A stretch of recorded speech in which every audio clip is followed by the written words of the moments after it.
Kita menawi mangke karenan penggali tur warga masyarakat meniku saestu antusias anggenipun mirsani wayang mangke taun ngajeng ugi badhe wayangan melih. Amin. Ning tanpa ngangge dagelan gareng. Mas, kula dongakne undang masira teko saiki. Kula panjen golek saged pangan mawon. Nggih, tetep ngangge dagelan gareng. Tralala. Bebas ngadapi iso pisan tok kapok. Ya boleh saja Pak, kalau Mas Cahyo niku rekote nenten iki. Nggih nuwun sewu. Imam Bapak Cahyo tadi seorang sarjana, seorang dosen. Dados penting kula porsi-porsine kula ngeten iki niku ngoten niku kan besok pas Cahyo niki. Dadi nek kula ngeten iki nggih namung donga mawon ya Allah. Muga-muga pas Cahyo ngejog kula. Ya Allah. Muga-muga Mas Cahyo ngejog kula. Kula nggih ngoten terus. Sampe lek ndonga ngoten malah salah. Lah kok pripun lho? Mugi-mugi wonten piyayi nanggap Mas Cahyo lajeng ngejak kula. Ngoten. Ya Allah, mugi-mugi wonten priyayi ngejog Mas Cahyo ngejak kula.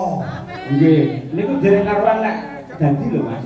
Lah terus Mugi-mugi ngejog kula ning nggih mboten batal. Lek batal merongos lho sampe.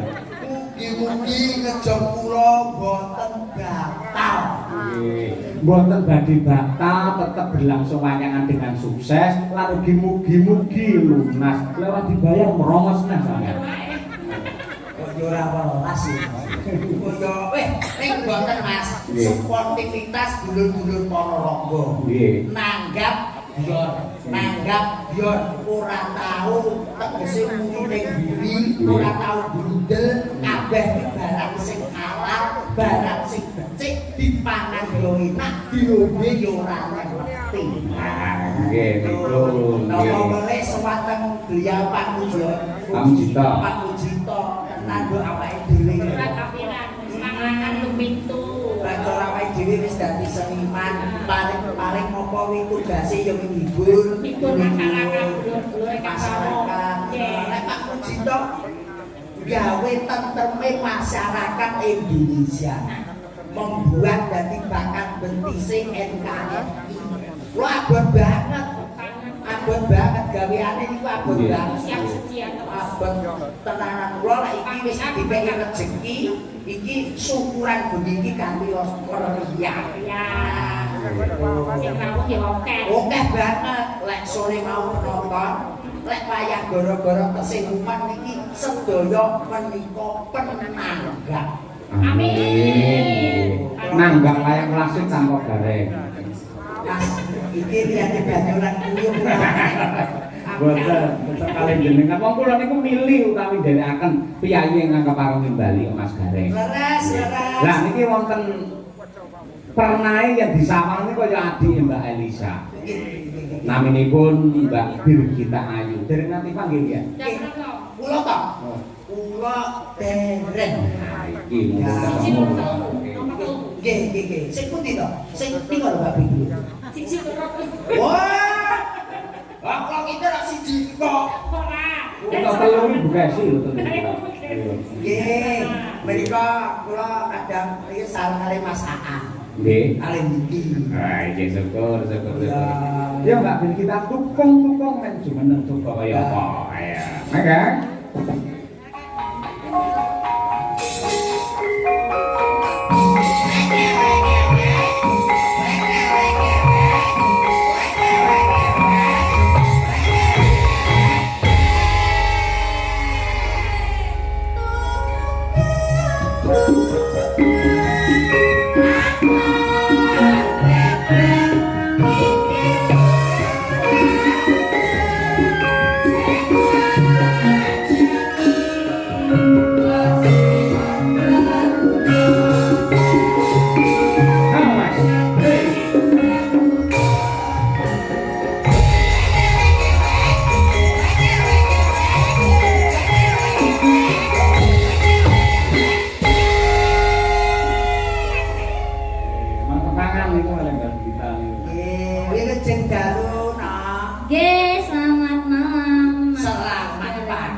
pisan apa ping pindho? Mosok to Mas kok lali. Oh, kowe mesti dihentak mesti lali. Dihentak lali soalnya.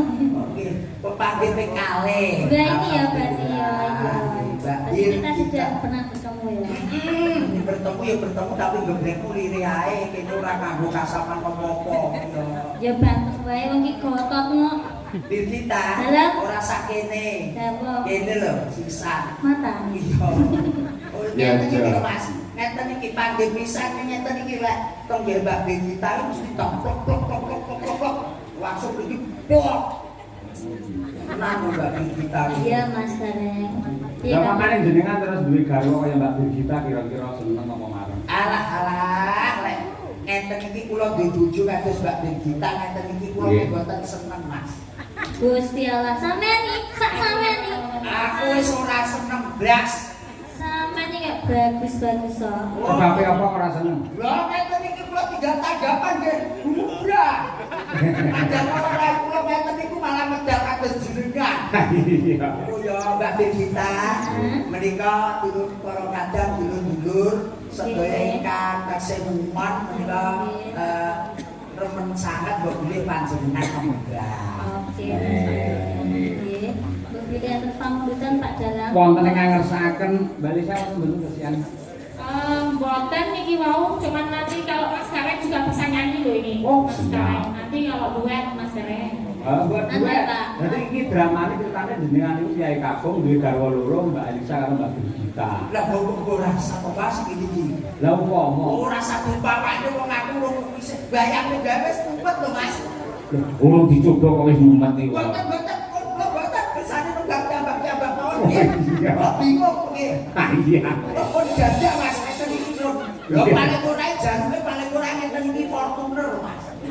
Wong aku lagi ae sing kredit. Kene sampean wis tengah Tangan no Mas. Lintang asmara. Nah, iki lho. Aku tak sing kene nganggo lho. Sampean iki ning tengah ae tak piting lho. Ya. Kakene lho. Wah, ditekan Mas Sanjo ngeten iki. Halah. Wah, boten dipripun lho mriki nggih kados ngeten iki. Emas 24 karat. 24 karat. Jenengan 24 karat. 24 karat. 24 karat. sampeyan ajenge lho. Gogol iki lho kawan kene iki kan gogol. Oke lah, gua kan digawe, tapi digawe panci lho. Yo bonto iki. Iya. Panti keprokne sampeyan kuwi malah. Lah apa-apa nek tangge model TikTok kok. Waduh. Panci mawar hidup. Nah iya. Monggo dipun aturaken Lintang Asmara. Nggih, coba. Trio. Tenang aku juga dari diri amang-amang nyawa. Aku kebingungan neng omah itu jadi kerugian. Dan gitu. Jane dagelan iki ngono, wis disyukuri aja. Ya disyukuri dua syukur bisa lho. Malah itu stop. Moga Mas, moga. Maka Lintang Asmara. Dados.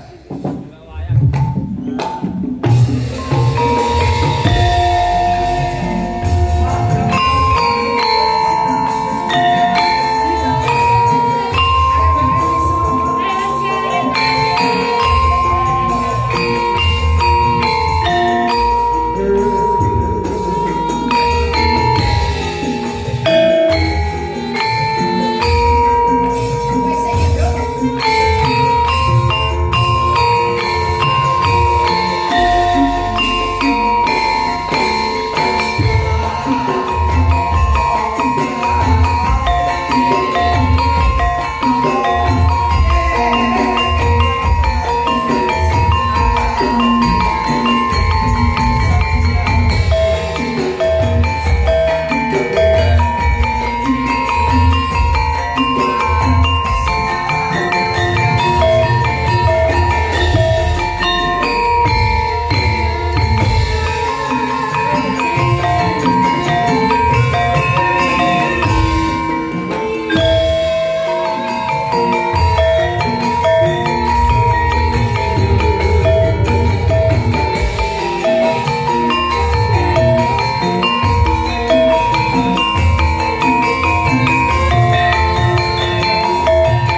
Lambing ngertos niki lek Mas Gareng Mbak ya suarane bergas jos tenan. Nggih, ngatok Gun, gamelan dhewe.